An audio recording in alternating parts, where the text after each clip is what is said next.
Assalamualaikum warahmatullahi wabarakatuh. Waalaikumsalam warahmatullahi wabarakatuh. Bismillahirrahmanirrahim. Alhamdulillahi rabbil alamin. Wassalatu wassalamu ala ashrafil anbiya'i wal mursalin, Sayyidina wa maulana Muhammadin wa ala alihi wa ashabihil mujahidin at-tahirin, amma ba'du. Saudara-saudara kaum muslimin rahimakumullah. Pada pertemuan terdahulu kita sudah membicarakan orang-orang yang menjadi teman-teman setan dalam kehidupan di dunia ini. Maka pada pertemuan kali ini kita akan membicarakan tentang siapa yang menjadi musuh-musuh setan di dalam kehidupan. Dengan satu catatan, berbahagialah mereka yang menjadi musuh-musuh setan, tetapi celakalah mereka yang menjadi teman-teman setan. Bagaimanapun juga di dalam kehidupan ini, apabila orang telah memproklamirkan bendera permusuhan kepada kita, maka kita tentu seharusnya bersikap waspada dan mawas diri.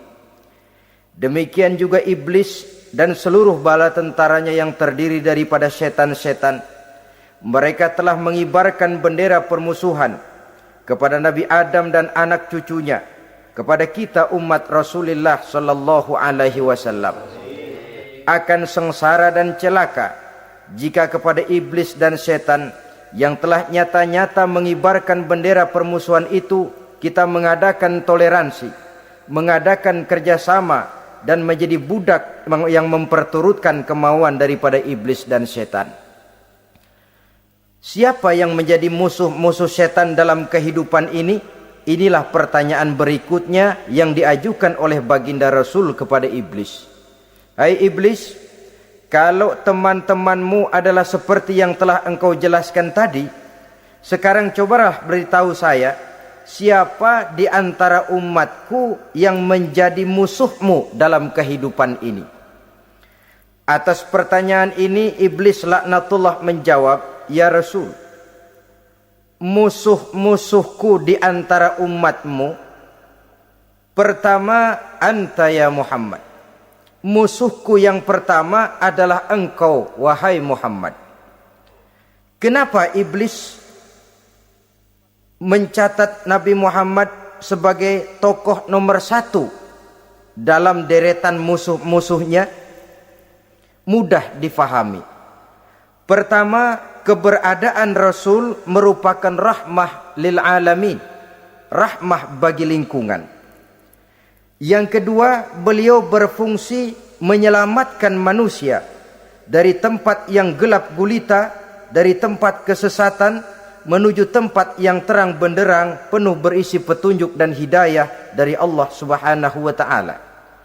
Maka menurut iblis, inilah manusia perintang pertama atas segala daya dan usahanya menggelincirkan manusia ke jalan yang dimurkai oleh Allah Subhanahu wa taala.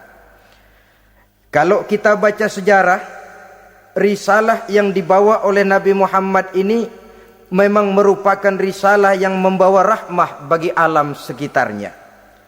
Ada sedikit perbedaan dengan risalah-risalah sebelum beliau. Sepertinya risalah yang dibawa oleh para rasul terdahulu itu mempunyai efek yang langsung pada kehidupan di dunia ini. Nabi Nuh misalnya menyampaikan agama. Hai umatku, ini agama. Umat menentang, turun banjir yang menenggelamkan orang-orang kafir. Azab diturunkan pada waktu itu juga, pada saat nabinya masih hidup. Jadi azabnya itu jenis cash, kontan. Nabi Soleh, hai umatku, ini agama. Mereka menolak, turun gempa bumi yang amat hebat menggulung orang-orang kufur. Nabi Musa, hai umatku, ini agama. Mereka menolak, sebagian ditenggelamkan di Lautan Merah, sementara sebagian lain dikutuk menjadi monyet-monyet yang hina seperti diceritakan dalam Al-Qur'anul Karim. Lain dengan Rasulullah sallallahu alaihi wasallam. Bagaimanapun kurang ajarnya umat yang dihadapi oleh beliau, bagaimanapun menentangnya jamaah yang dihadapi oleh beliau, azab tidak turun sepanjang beliau masih hidup. Ini merupakan jaminan dari Allah, wa ma kana Allahu liyu'azzibahum wa anta fihim. Allah sama sekali tidak akan menurunkan azab selama engkau wahai Muhammad masih hidup di tengah-tengah umatmu. Jadi keberadaan Nabi Muhammad merupakan jaminan keselamatan bagi umatnya. Selama beliau masih hidup, azab tidak turun bagaimanapun kurang ajarnya umat. Di sini sedikit bedanya dengan nabi-nabi terdahulu. Juga perbedaan dalam pola dakwah. Nabi Nuh ketika dakwahnya ditolak oleh umat, keluar doanya meminta umatnya ditenggelamkan. Tetapi Nabi kita ketika dilontari batu oleh umat, malah beliau mendoakan umatnya agar memperoleh hidayah. Oleh sikap yang semacam ini, wajar lalu iblis menganggap Nabi Muhammad sebagai musuh ranking pertama. Yang kedua, siapa musuhmu di antara umatku? Yang kedua kata iblis, musuhku Muhammad imamun adil. Pemimpin yang adil. Itu yang akan menjadi musuhku di dunia ini. Putus asa iblis menghadapi pemimpin yang adil. Tipu dayanya tidak terkena. Segala tingkah polanya tidak diperturutkan. Imam yang adil, pemimpin yang adil merupakan musuh daripada iblis laknatullah alaih. Apa sebabnya? Karena pemimpin yang adil mempunyai dampak dalam kehidupan di dunia ini.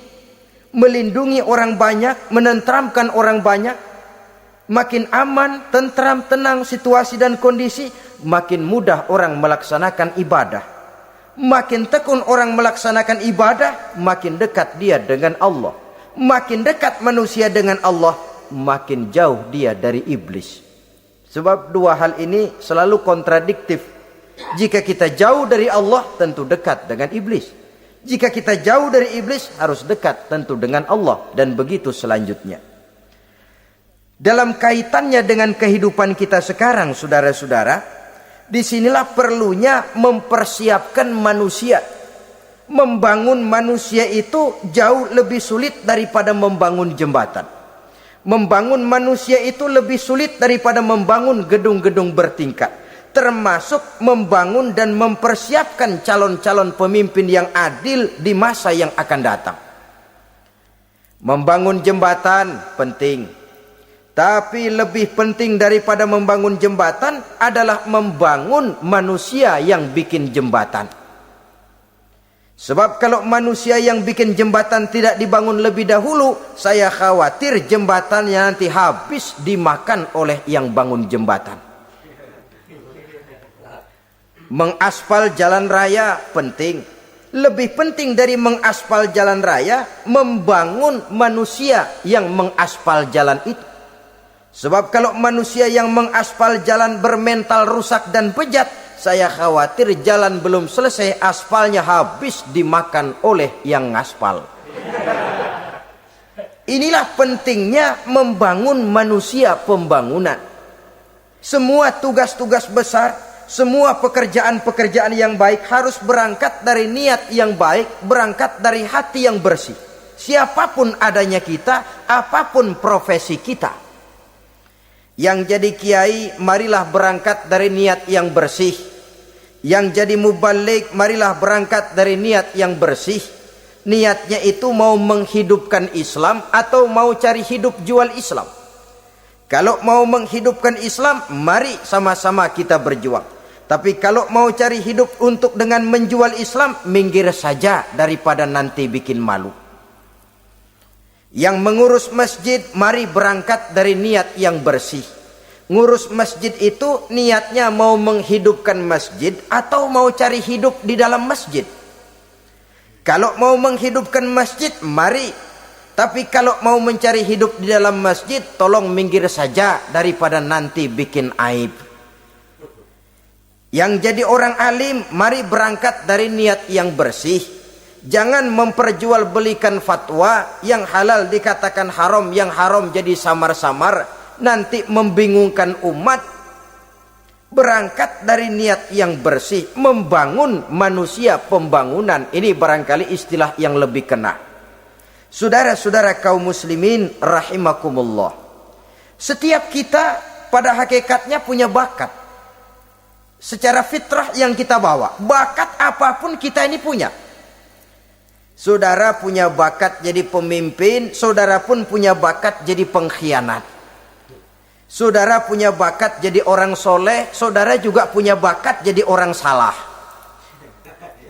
Saudara punya bakat jadi orang besar, saudara pun punya bakat jadi orang hina. Seluruh bakat ada di dalam diri kita. Tinggal nanti pertumbuhannya mana yang lebih subur.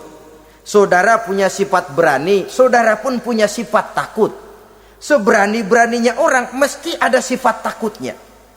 Nanti mana yang tumbuh lebih subur? Kalau takutnya tumbuh lebih subur, dia akan jadi orang penakut. Kalau beraninya yang tumbuh lebih subur, dipupuk oleh lingkungan, pendidikan dan sebagainya, dia akan tumbuh jadi orang pemberani.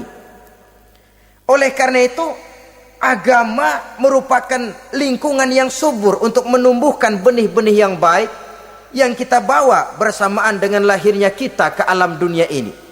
Setiap kita, saya, saudara, punya bakat jadi pemimpin, punya bakat jadi pengkhianat, punya bakat jadi pengabdi, punya bakat jadi koruptor, punya bakat jadi pemelihara, punya bakat jadi perusak.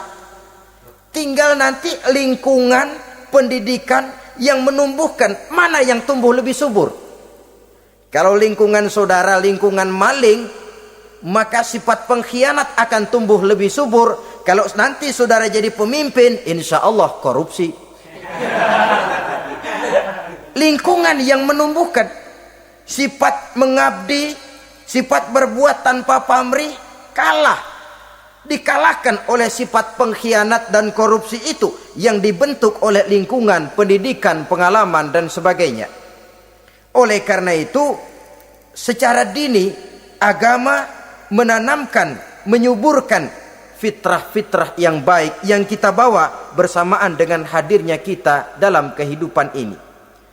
Sebab itu seorang penyair bernama Syauqi mengatakan dalam sebaik syairnya, waladatka ummuka ya ibna adam bakian wan nasu haulaka yadhakuna surura. Hai manusia, pada saat kamu dilahirkan kamu menangis dan orang lain di sekelilingmu ketawa. Kakek senyum dapat cucu baru, paman gembira dapat keponakan baru, sementara kita yang lahir menangis. Betul apa benar? Apa ada saudara yang begitu dilahirkan terus nyengir? Saya kira kabur dukunnya itu. Setiap kamu hai manusia lahir dalam keadaan menangis, orang sekelilingmu tertawa. Karena itu katakan kepada mereka yang senyum di sekelilingmu, hai manusia, pada saat saya dilahirkan saya menangis dan kamu semua tertawa. Baik manusia. Tapi nanti pada satu saat harus terjadi kebalikannya. Kalau dikala saya lahir saya menangis dan kau semua senyum, nantilah manusia. Kalau satu saat saya meninggalkan alam dunia ini, saya akan berangkat dengan senyum. Dan kalian semua akan berurai air mata. Kalau perlu dari Sabang sampai Merauke kibar bendera setengah tiang. Kalau perlu. Jangan terbalik, kita mati melotot orang malah gembira. Karena hidup selalu membawa sifat-sifat yang merusak. Inilah orang kedua yang menjadi musuhnya iblis dan beruntung menjadi musuh iblis. Siapa? Imamun adil, pemimpin yang adil. Saudara-saudara kaum muslimin rahimakumullah. Yang ketiga musuh iblis, ghaniyun mutawadhi. Orang kaya yang rendah hati. Orang kaya yang tidak sombong. Kaya apa saja. baik kaya oleh karena ilmu, orang yang kaya karena ilmu disebut orang alim. Baik kaya karena materi, orang kaya karena materi dinamakan hartawan. Baik kaya karena kedudukan, orang yang kaya karena kedudukan dinamakan pejabat. Orang kaya yang rendah hati itu musuh iblis. Beruntung dia menjadi musuh iblis. Iblis tidak senang ada orang kaya tidak sombong. Tapi iblis paling senang kalau ada orang kaya sombong. Lebih senang lagi iblis kalau ada orang miskin sombong. Masya Allah.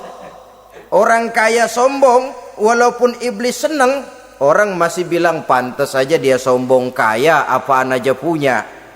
Udah miskin sombong, kira-kira yang disombongin apaan? Dalam segala bentuknya sombong ini Allah tidak senang. Tapi iblis senang. Kenapa? Karena sponsor sombong iblis. Kan yang pertama kali sombong iblis toh. Ketika disuruh sujud kepada Nabi Adam, dia nggak mau. Ini kesombongan pertama yang terjadi dalam sejarah. Ketika ditanya kenapa kau tidak mau sujud iblis? Ah, saya kan dibikin dari api, Adam dari tanah. I am the best. Saya lebih hebat daripada iblis, daripada Adam. Adam baru kemarin dibikin, saya sudah lama. Kata Allah, kamu sombong iblis, ini surga bukan tempat orang sombong, keluar. Terusir dia dari surga. Jadi kesombongan pertama adalah kesombongan yang dilakukan oleh iblis, dan dia tanamkan itu kepada kita supaya jadi orang sombong. Karena itu sombong ilmu Allah nggak senang, tapi iblis senang. Mentang-mentang ada ilmunya. Nih, satu-satunya ustadz di sini ya. Semua mesti ngaji sama gue. Kalau nggak ngaji sama gue, Islamnya kurang tapi bener. Sombong karena ilmu. Sombong karena pangkat. Mentang-mentang pakai bintang di pundak, jalan pundak duluan. Yang wajar saja hidup ini. Sombong harta pun begitu. Kaum muslimin rahimakumullah. Orang kaya yang rendah hati dimusuhi oleh iblis, tapi dicintai Allah, dicintai Rasul, dicintai malaikat.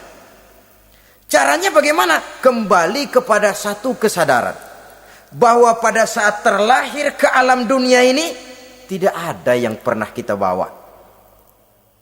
Kalau sekarang kita punya rumah, punya kebun, punya kendaraan, punya pabrik, punya segala macam benda, apa itu? Titipan. Pada suatu saat akan diambil kembali oleh yang menitipnya.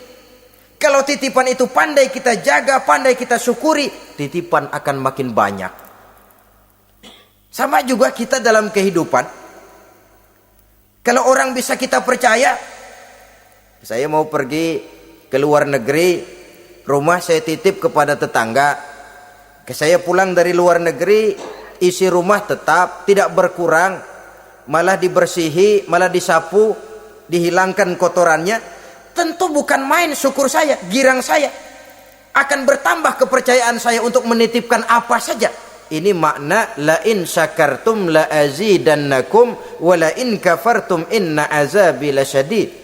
Kalau kamu pandai bersyukur, aku tambah nikmat. Tapi kalau kamu ingkar, azabku teramat pedih. Artinya apa? Nikmat bisa berubah menjadi azab kalau kita tidak pandai mensyukurinya. Ma'asyiral muslimin rahimakumullah. Orang yang kaya ilmu lalu rendah hati, tidak selalu ingin menonjolkan diri. Ini kadang-kadang yang tanggung ini yang bikin berabe. Alim bener enggak, geblek bener juga enggak. Yang sedikit-sedikit mau nonjolin diri. Kalau enggak jadi imam enggak mau ke masjid. Enggak jadi imam enggak mau ke musola. Pokoknya kalau enggak jadi imam marahan sama musola. Macam mana? Saudara-saudara kaum muslimin, rendah hati. Tidak selalu ingin menonjolkan, sebab orang yang selalu ingin menonjolkan dirinya biasanya orang yang kekurangan kepercayaan kepada kemampuan dirinya sendiri. Dia selalu ingin dinomorsatukan. Dia selalu ingin ditempatkan pada ranking teratas. Dia tidak percaya diri. Orang yang percaya diri dapat bersikap wajar dalam kehidupan. Begitu juga kaya karena harta, dengan menyadari bahwa harta bagaimanapun banyaknya titipan dari Allah. Pada suatu saat akan kembali. Dia harus dimanfaatkan sesuai dengan kehendak yang menitipnya. Begitu juga kaya oleh karena pangkat, kedudukan, dan jabatan. Pada suatu saat jabatan itu akan hilang dari diri kita. Karenanya sering saya jelaskan bahwa pangkat di dunia ini yang paling tinggi pensiun. Titel yang paling akhir almarhum. Saudara setuju atau tidak, titel itu akan saudara dapat.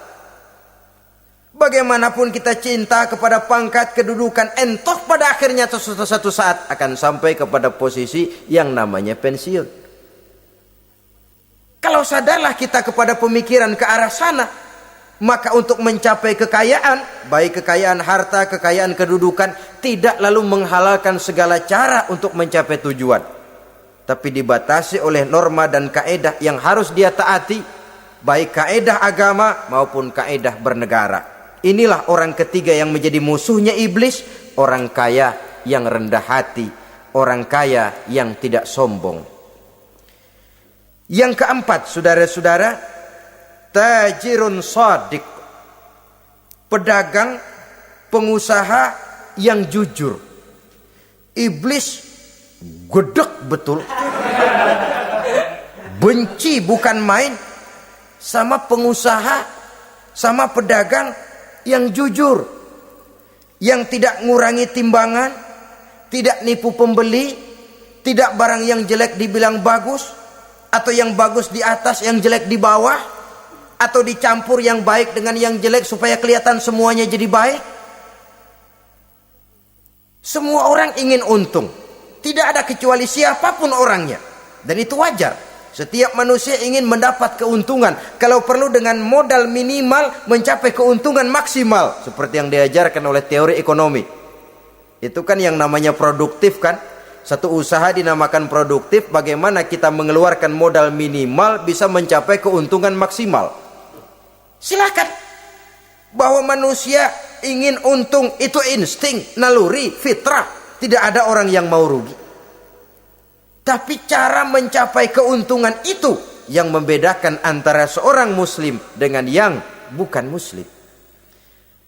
Sudah pernah saya sampaikan, apabila kaum pengusaha, para pedagang sudah dijangkiti penyakit yang tidak jujur, yang akan timbul adalah kekacauan ekonomi. Kekacauan ekonomi bisa menimbulkan revolusi sosial, dan revolusi sosial merupakan kiamat satu generasi. Semua kericuhan hampir bermuara dari perut, dan itu ekonomi. Orang nodong perut, orang korupsi perut. Ya walaupun korupsi kalau sudah kelas kakap tidak lagi sekedar urusan perut.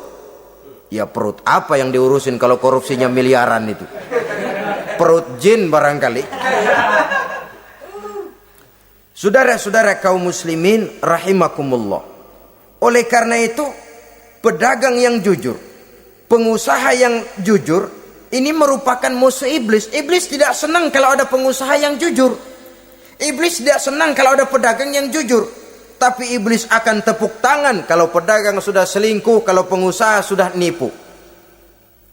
Ada orang bilang, sekarang mah kalau jujur-jujur bener nggak makan apa-apa dong kita. Sebab katanya jangan lagi nyari yang halal, sekarang ini yang haram aja seret. Rupanya sering masang undian nggak pernah kena. Lalu bilang jangan yang halal, yang haram aja nggak kena-kena katanya. Sebenarnya bukan itu masalahnya, saudara-saudara. Bukan itu masalahnya. Masalahnya ialah bahwa kejujuran membawa keberkahan. Ini kalau kita berpikir dengan kacamata agama.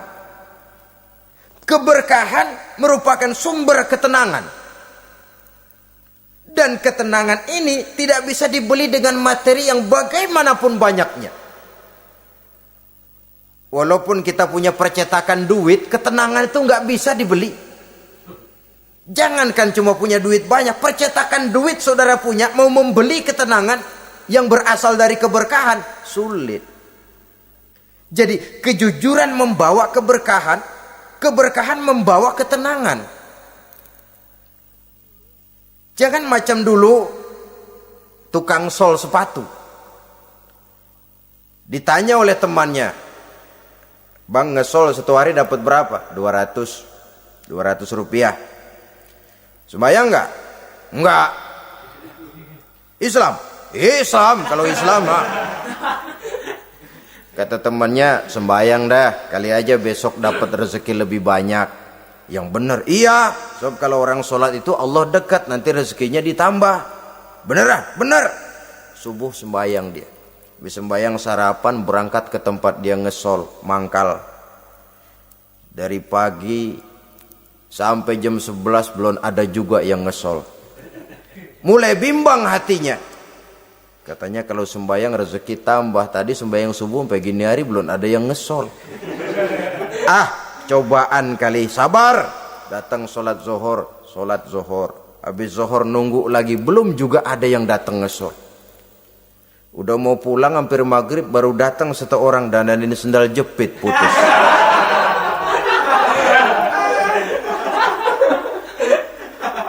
Sudah bayar 25 rupiah, pulang dia si tukang sol ini, ketemu sama temennya yang nyuruh sholat tadi. Ditanya, "Bagaimana penghasilan ini hari?" Apa dijawab? "Gua kapok deh sembahyang."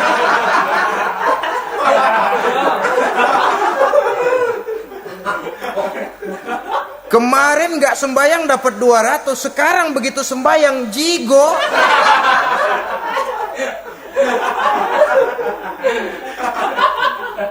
Dia tidak sadar bahwa dengan dari kacamata agama, 25 rupiah yang membawa berkah jauh lebih baik ketimbang 200 uang panas.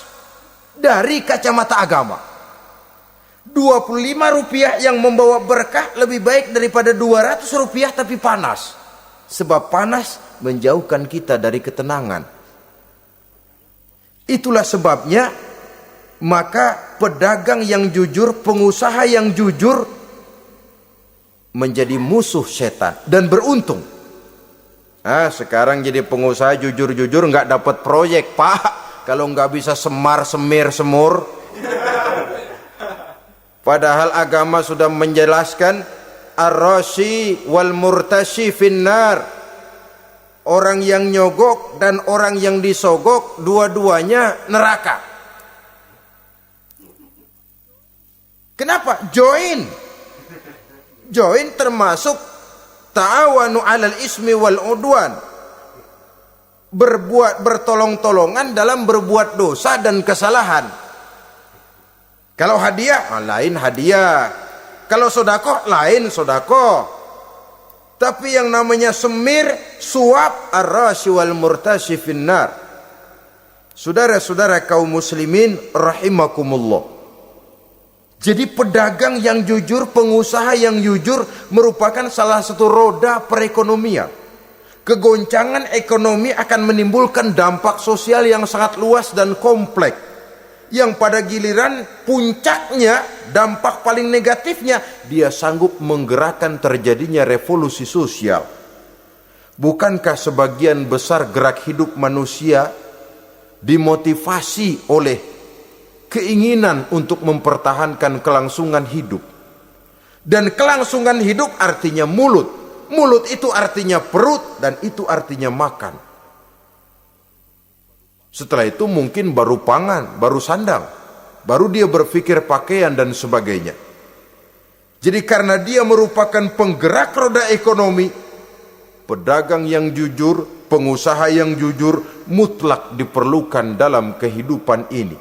Sebab sekali lagi, kejujuran akan membawa keberkahan, keberkahan memberikan ketenangan dalam kehidupan. Oleh karenanya kita umat Islam, biarin duit kita banyak, asal berkah. Itu tentu idealnya. Ketimbang dikit tidak berkah, lebih baik ia banyak, ia berkah. Dan keberkahan itu datang lewat kejujuran. Kejujuran ini sudah dicontohkan oleh Rasul pada saat beliau berniaga ke negeri Syam. Dikala berumur 9 tahun, bahkan dikala berumur 25 tahun, seketika membawa dagangan Sayyidatuna Khadijah yang kelak jadi istri beliau.